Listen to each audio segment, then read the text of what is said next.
Monsieur le Président, Madame la Ministre, Madame la Présidente de la Commission, Madame la Rapporteure, mes chers collègues, la proposition de loi que nous examinons aujourd'hui vise à concilier performance énergétique et préservation du bâti ancien, enjeu central de notre transition écologique et de la valorisation de notre patrimoine architectural.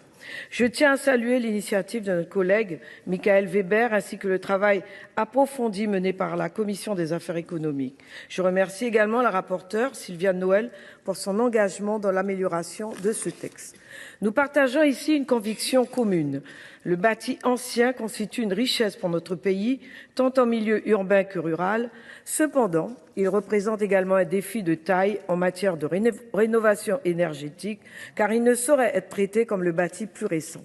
Nous avons collectivement affirmé notre engagement pour la transition énergétique à travers la loi Climat et Résilience de 2021.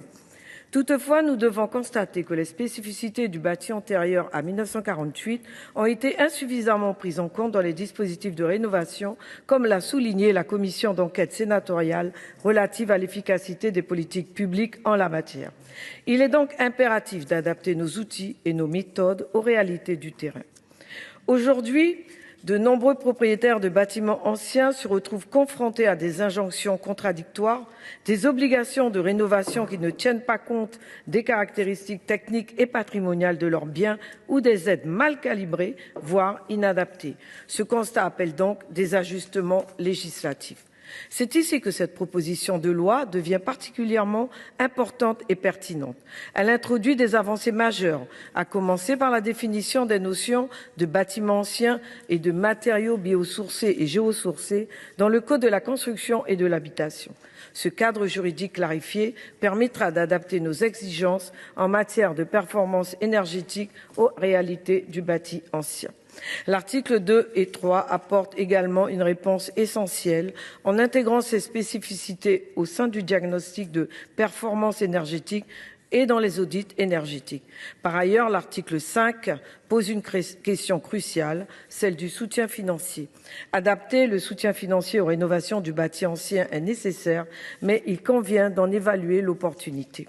Enfin, nous devons accorder une attention particulière aux territoires ultramarins où les spécificités climatiques et architecturales imposent des approches sur mesure.